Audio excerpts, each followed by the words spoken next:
that's something that I like giving hard time for students. It's really a matter of like, what I wanted to know when I give the test is, did you understand the concept? Okay. And are you able to apply that concept in practice? Okay. Because from my experience, I've trained a lot when I was still in the field actively. Okay.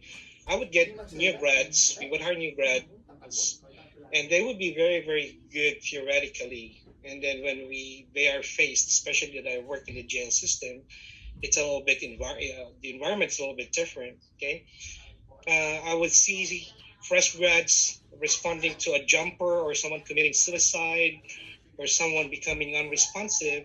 Okay, and they just froze. Okay, they start to shake, they have tremors, they become pale, and they start to freeze. Okay, they don't know what to do. Okay, so if you understand, and this is important, especially when you go to med surg, okay, understand the disease process, because right there, when you're faced with someone unresponsive, it's already working. What do I do now? Okay, should I do this? Should I do that? Okay, should I apply pressure, or should I call for help immediately, or should I take care of the patient first? All right. All right, 231, we're good. Okay, so hydration is also important. But before I forget, okay, going back on the slough and the eschar, okay, when you're doing a wound care on patients with eschar or slough, you do not remove them, okay, unless it's ordered. Usually, who are the ones who can remove this? It's only the doctor or the wound care specialist, okay? Leave it there unless it's ordered, and usually it's not you who's going to be removing them. They will do a surgical debridement on the patient to remove the eschar and slough. Why? Why do we keep them? Even if there are dead tissues, they serve as a natural barrier to the wound. Okay, actually, it serves as a cover, and it maintains the moisture underneath the wound. Okay, and always remember, you do not want to dry, especially if you're dealing with a deeper wound with granulation tissue. You do not want to dry those areas. You want to maintain the hydration of that area. Okay, because cells cannot survive without fluid. Okay, so keep in mind, every single cell in your body requires fluid to survive. Okay, that is why your skin is dead. Okay, there's no fluid here. These are all dead tissues right here. Okay, that's why we call them as keratinocytes. Okay, these are all dead tissues, but underneath it, because there's fluid underneath, okay, it can sustain its life.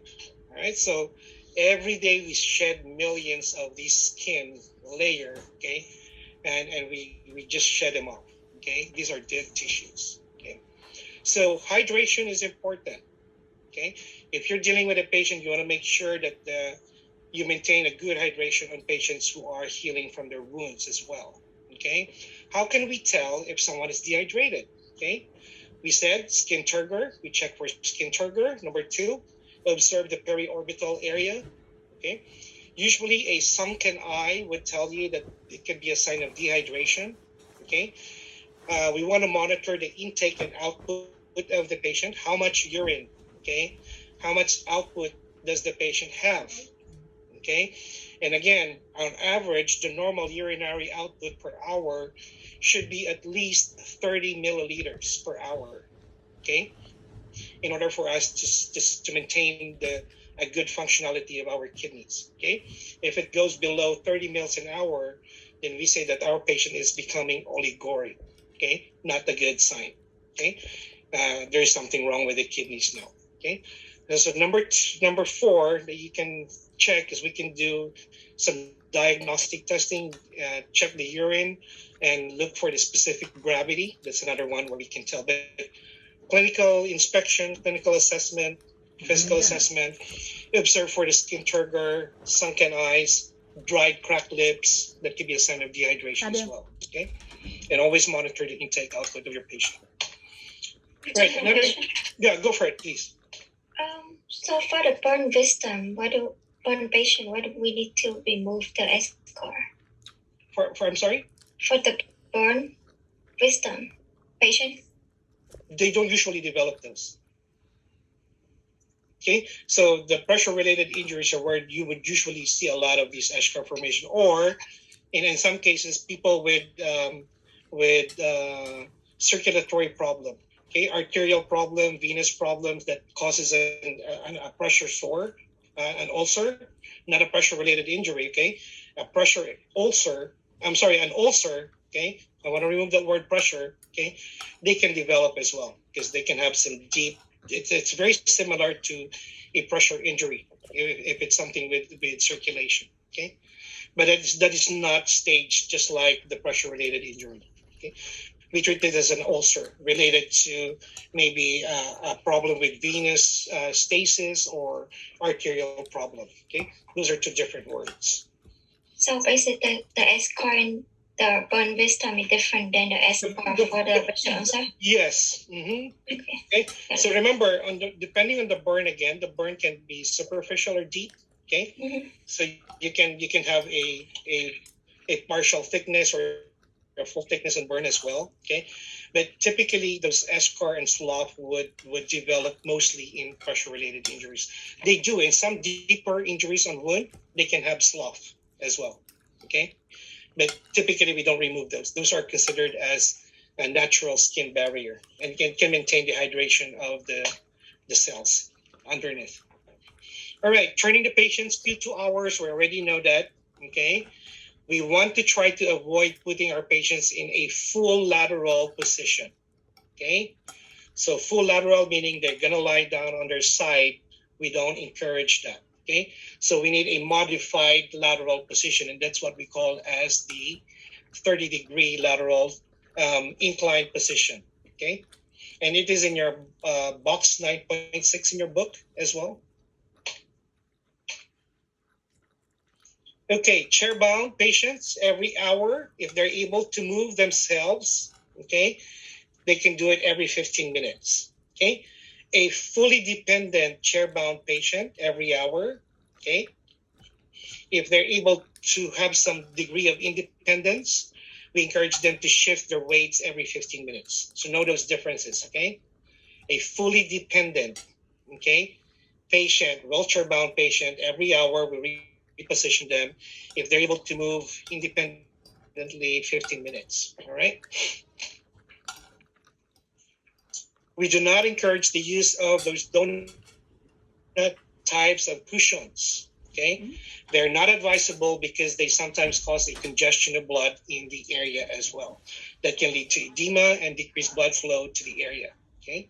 So no, don't use, even in your family member, okay? So you see this being sold in the internet, okay? That they're good for certain people, but we don't recommend those as well, okay? So we will be dealing also with other relieving, pressure relieving devices. We have the beds, mattresses that can be modified or that can be provided for the patient. We can float certain parts of the body to minimize the pressure, okay? And we will say that in my succeeding slides as well, okay? Or we can apply certain topical applications like ointments or skin barrier if they're incontinent, especially in their perineal area, coccyx area too, okay? To protect them from being macerated. Those are the approaches, okay? All right, case in point, let me see if I can have Daniela. Do you mind reading this for us, please?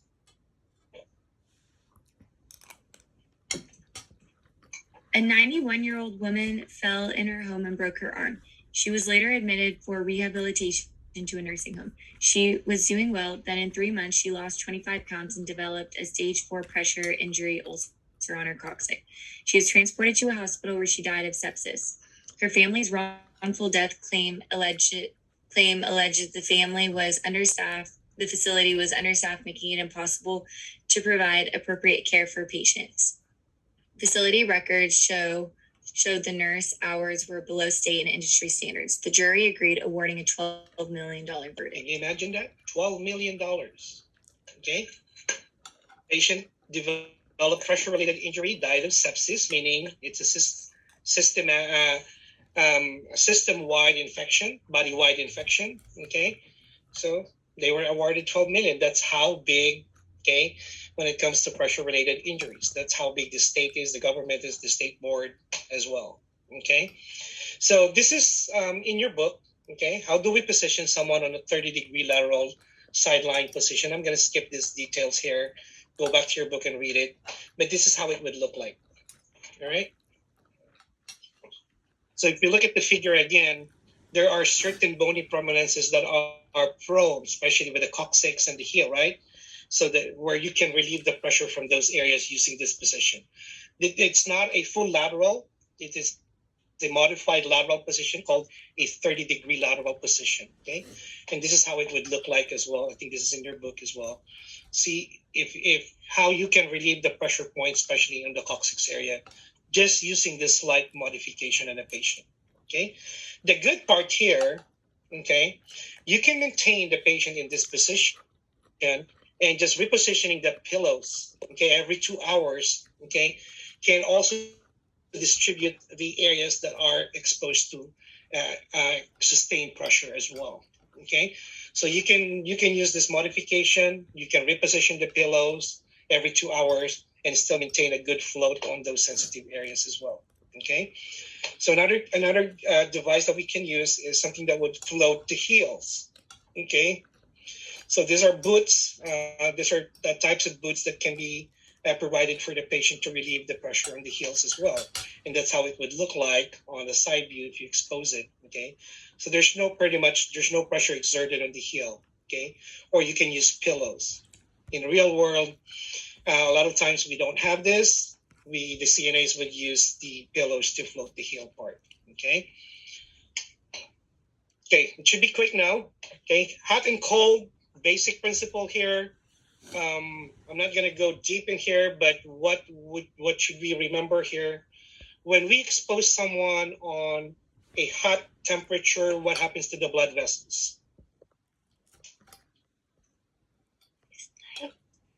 They expand. They expand, they dilate, right? If you do a cold application on a patient, okay, what happens to the blood vessels?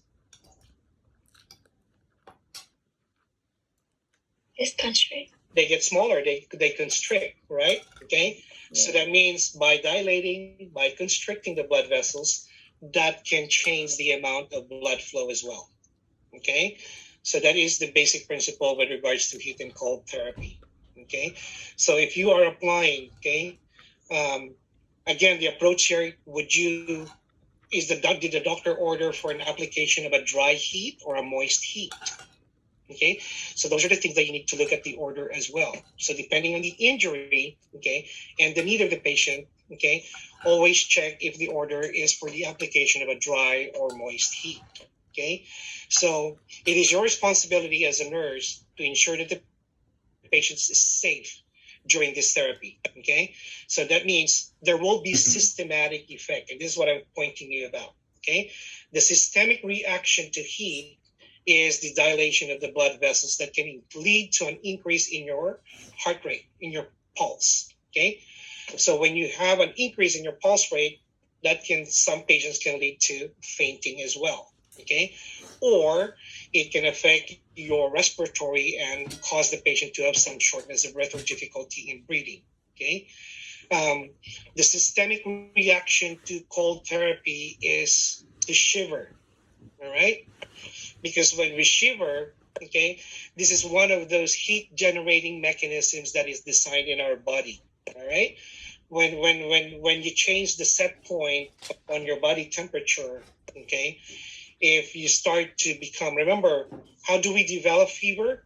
Okay, we activate these heat generating mechanisms, and one of them would be shivering. Okay, because every time we shiver, we're doing all this muscular contraction. Okay, we're using our energy, our gasoline, our ATP. Okay, and every time you manufacture an ATP, the byproduct of producing an energy is heat. Okay, so that's the way. That's why we call it as an idiot override as well. I call that as an idiot override because if you're sitting out there in Lake Tahoe, maybe it's 20 degrees, you were in your shirt sitting on a chair, and you start complaining, oh, it's cold here, it's cold, and you're just sitting in your chair, what does your body do? If you're exposed to cold and you're not moving, you're not doing anything, you're just sitting on a chair, what does your body do? What happens to you? You start to shiver and get the You start to shiver, right? That's why I call it as an idiot override, because you're an idiot, right? You're an idiot for not moving. Okay, all you need to do if you start to feel cold, you start walking and jumping. All right, and that would generate heat. Okay, so the idiot override there for your brain is to generate that heat generating mechanism is shivering. Okay, so that's the effect. All right. In terms of cold applications, we're dealing with the older adult population. Okay, what is a cold application? Okay, so again, in the extremes of age, children where their brains are not fully developed yet, especially with the younger generation. Okay, and the older adult. Okay, they can be more sensitive to cold because skin layers are thinner and delicate. Okay, so always remain with your patient for the first 5 minutes of treatment to evaluate subjective responses during cold applications. Okay. Now, if the response of the patient is poor, okay, you can shorten the duration of the therapy and then call the doctor and notify them. If they're not able to tolerate the procedure well, okay, use your judgment, use your critical thinking, okay, and then shorten the therapy. Okay. Anytime we expose, whether we apply cold or heat on the skin, we want to evaluate them. Does it turn red? Did it turn pale? Okay. Did it start to hurt the patient? Okay.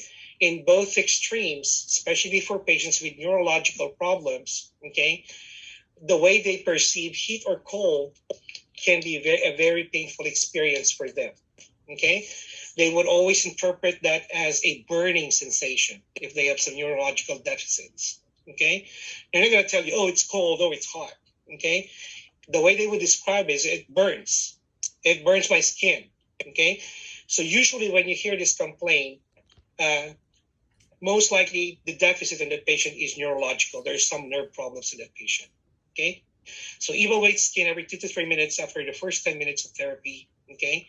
And a lot of times during the cold application, the younger population and the older population would require more covering for them to keep them warm as well. Okay. All right. What other factors can contribute or influence, okay, or lead to the damage to the skin? Okay.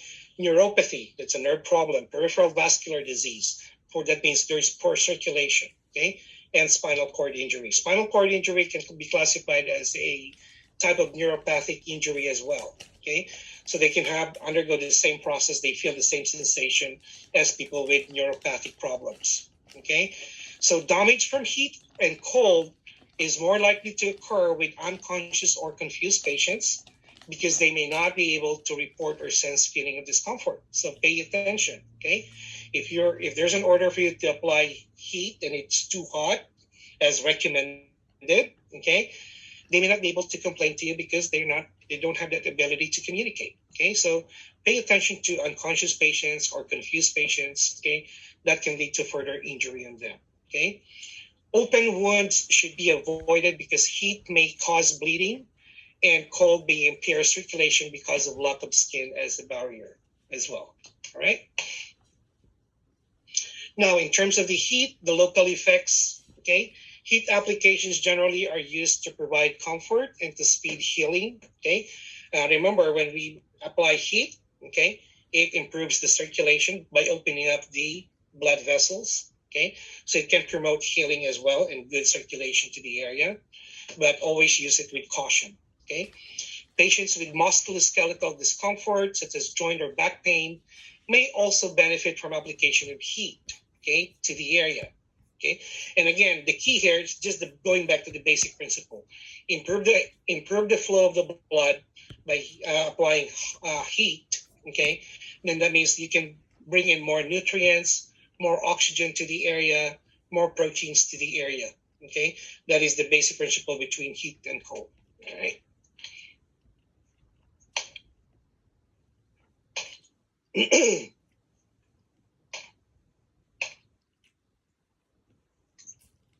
Okay, one important point. So you sprayed yourself, right? What's the first thing you need to do? Usually, after the spraying, what does the older the parents tell you? Put the ice on it. Put eyes on it, right? Very effective, right? So and it works for the most part. that would minimize the swelling.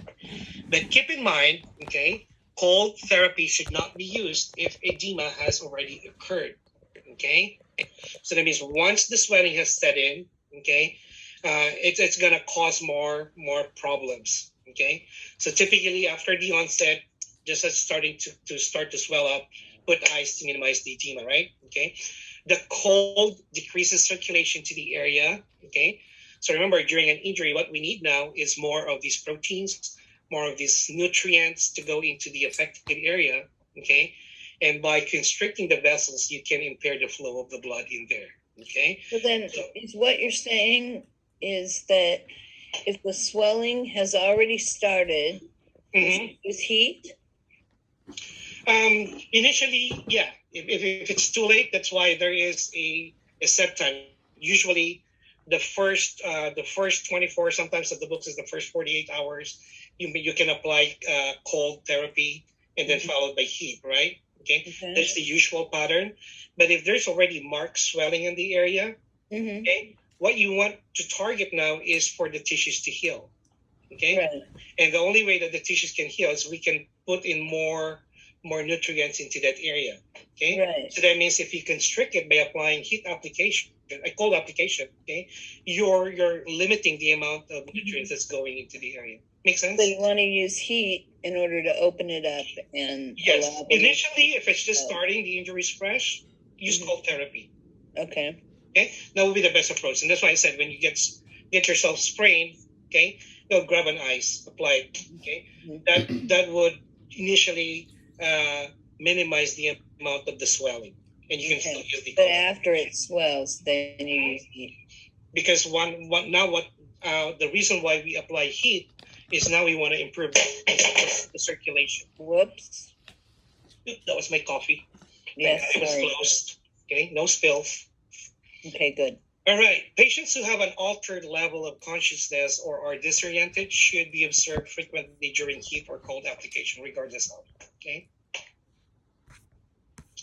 All right. What are the factors influencing heat and cold tolerance? Okay. Of course, it's your age. Okay. This could be a good select all that apply question. Age and physical condition, body part, the body surface area, damage to the body surface, duration of treatment, and prior skin temperature as well. Okay, so these are the things. Okay, and this is available in your 9.7 bucks. Okay, key points. We're getting there. Okay, so we did mention two things. What is the importance of oral hygiene? What are the two important aspects? Give me the two again. Appetite and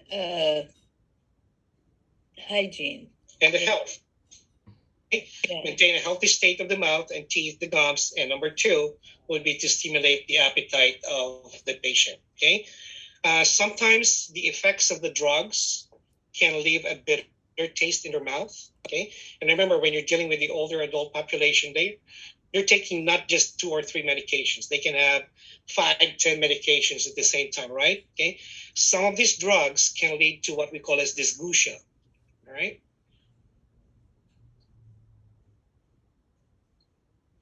Let's see.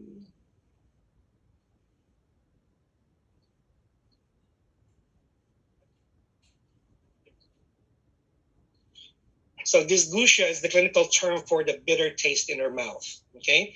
So they have that bitter taste. Sometimes if you're not properly maintaining their mouth, okay, the old saliva in their mouth can really leave a bad taste. That's why they don't have the appetite to eat. Okay, so that's why oral care is very important for them as well. All right, these would greatly benefit your patients. Okay, proper care prevents oral diseases such as gingivitis. Okay, or periodontitis and tooth destruction as well. Okay, so those are the other aspects.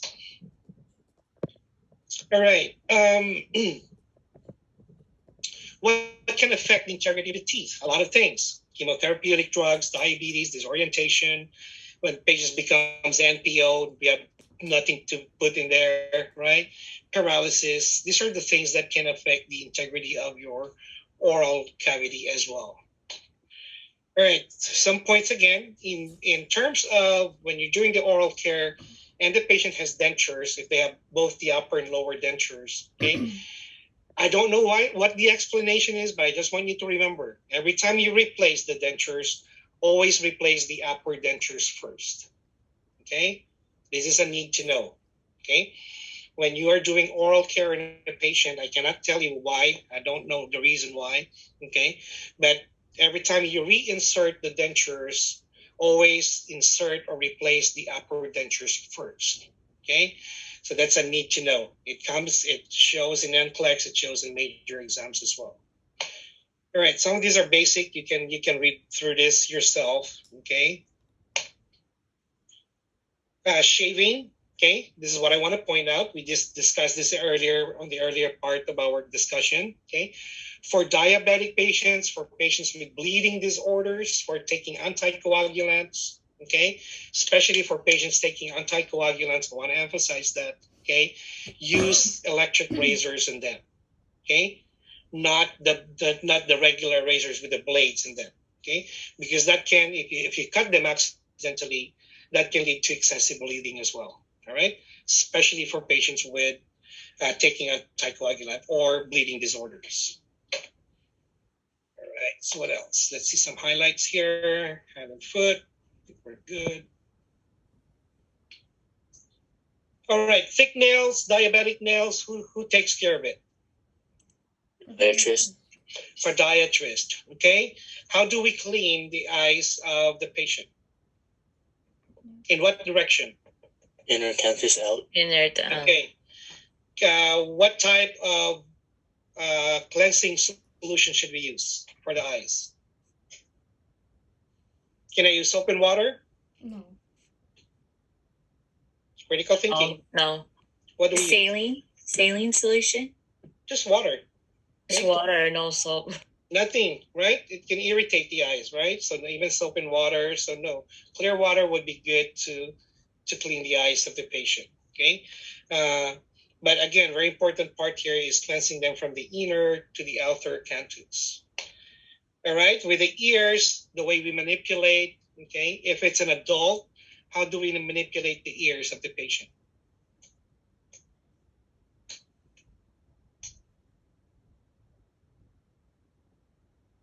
Have you guys learned this already?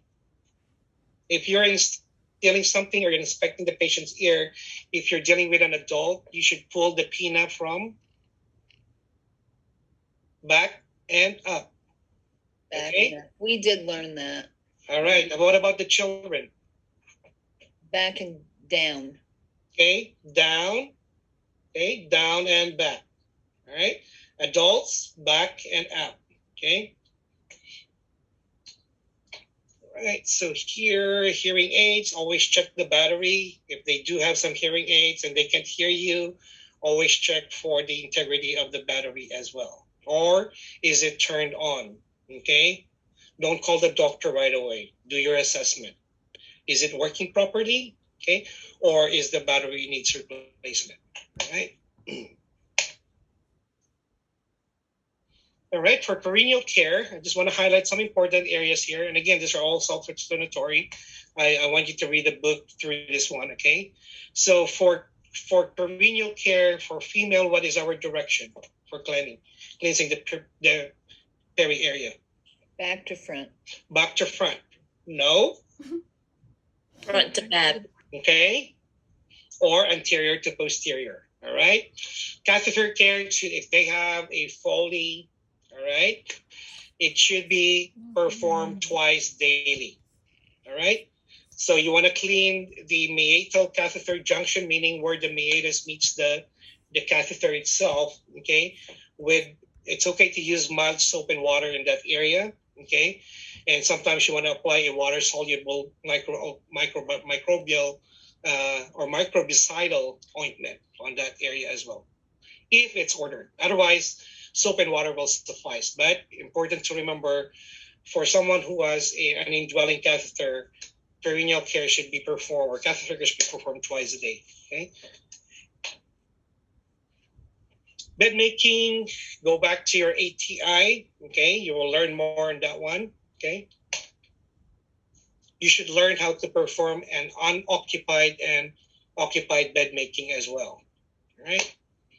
I think I mentioned this already. Keep soiled linens away from the uniform.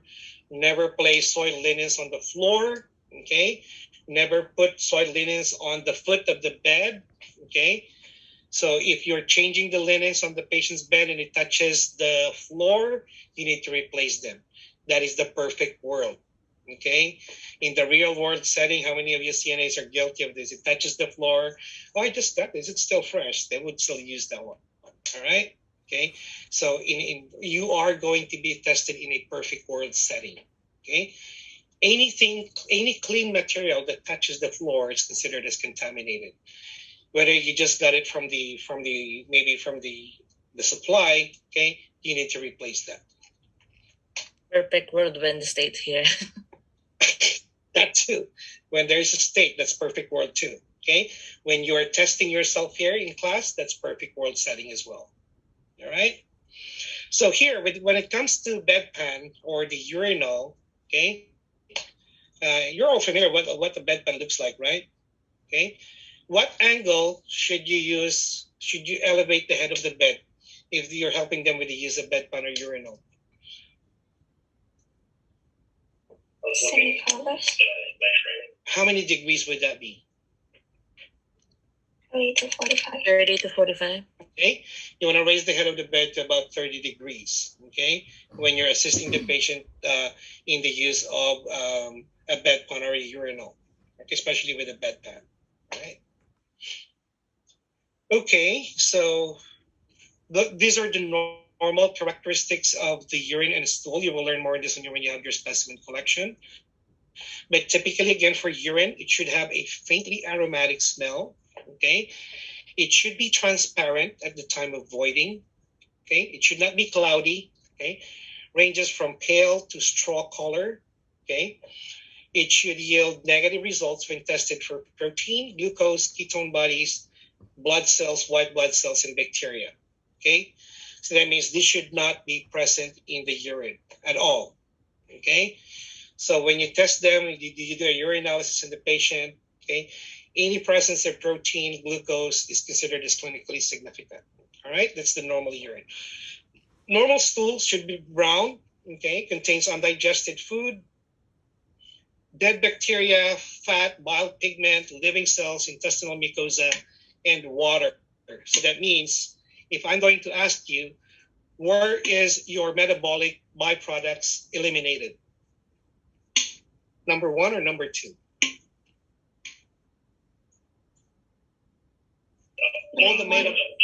All the metabolic waste product in your body is eliminated where? The urine. In the urine. Okay. What you should see in the stool, okay, those are mostly the foods that you're not able to digest. Okay. Some of them are dead bacteria. There's, remember, millions of bacteria in your GI system. You have the fats, the bile pigments, the living cells, but not the metabolic waste products. Okay.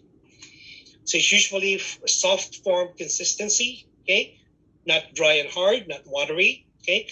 And again, odor can be affected by the type of food that you eat, okay?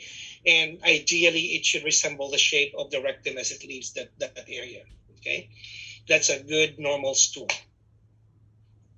This is what a bedpan, a fracture bedpan would look like, okay? The regular bedpan, a fracture bedpan, and you have the urinal. And this is what you would see as well, okay? The best way to reposition when you're helping your patient to use a bedpan, okay, put them in a sideline position and then help them and then elevate the bed to about 30 degrees, okay? If they have limited mobility and they're still able to move themselves, a good way is to provide the use of a commode, okay? So these are just some of the things. All right, I think we should be okay. Let me see. Okay, 30 degrees, okay? Things to remember.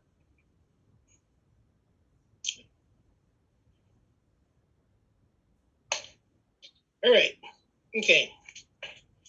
So how does the patient, and you will learn more of this, okay? But I'm just going to mention this real quickly. So when we say incontinent patient, okay, Incontinence is a very common problem, okay, among the older, especially adults who are debilitated, okay, and they can be incontinent to both the urine and the feces. All right, okay. So if they start losing control on those areas, okay, then we say the patient is incontinent.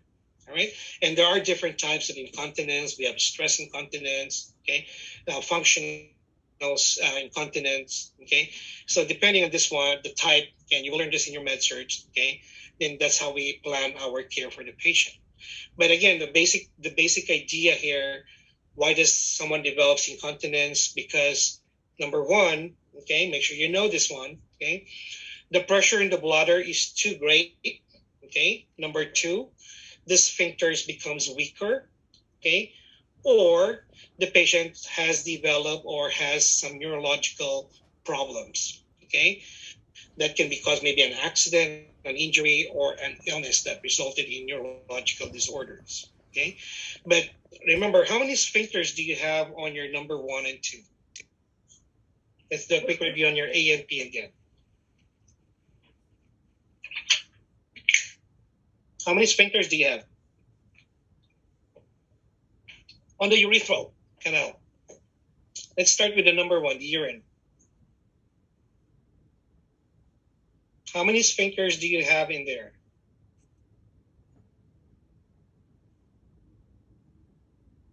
Say, in both 1 and 2, you have 2, okay?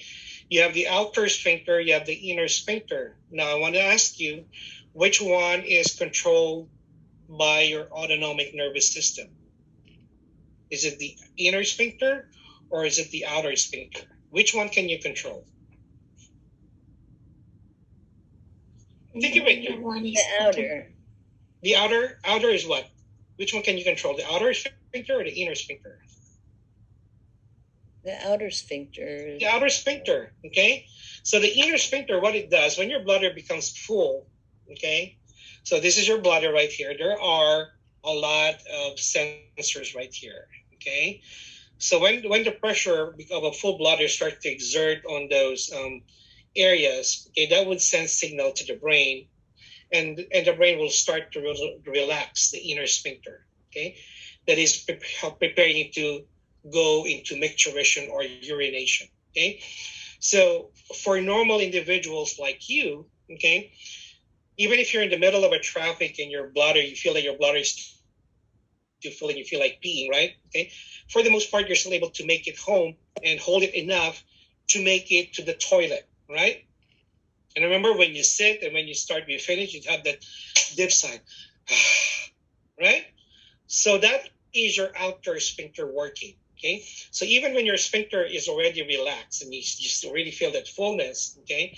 If your outer sphincters are still working, okay, you can still hold that urine pretty much for a good part, for the most part, okay? Now, for these patients who become incontinent, they lose control in both of them, okay? So now they're no longer able to control their outer sphincter, okay? And they're not able to hold the pressure exerted by the urine on their bladder, okay? So they start losing the urine involuntarily, all right? So it's the same principle with unless you have severe diarrhea, okay? For the most part, your number 2, you can also have some degree of control, okay? And that is your outer sphincter. The inner sphincter usually triggered by receptors, okay? So we have receptors here. We have thousands of receptors around the area, okay? That's telling the brain, okay, my bladder is full, I need to go. So you have that sensation of you feel like I'm going to pee, or you feel like I'm going to use number 2, okay? Those are all innervated in the brain, okay, by the inner sphincters, okay? And for healthy individuals like us, I mean, like you, I'm not healthy, okay? You can pretty much control those areas, all right? Okay, so we have those detrusor muscles. So a good way for people with incontinence, especially with urinary incontinence, and if they have stress incontinence, where stress incontinence is a type of incontinence like when you laugh hard, really hard, when you sneeze, when you cough, or when you're lifting something, you feel like you're dripping some urine. Okay, you're losing some urine. Okay, that's what we call a stress incontinence. Okay, so again, for female with multiple live births who gave birth vaginally, maybe with a lot of babies, right? That can be a major problem for them as well. Okay, and how many of you have heard that expression? I laughed so hard that I peed on mine.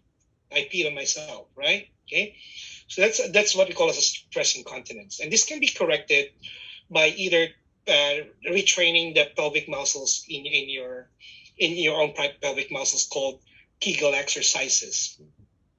Okay, and there's no better source for that than to listen from the expert. These are usually, if you are going to be referred to for Kegel exercise, we refer you to a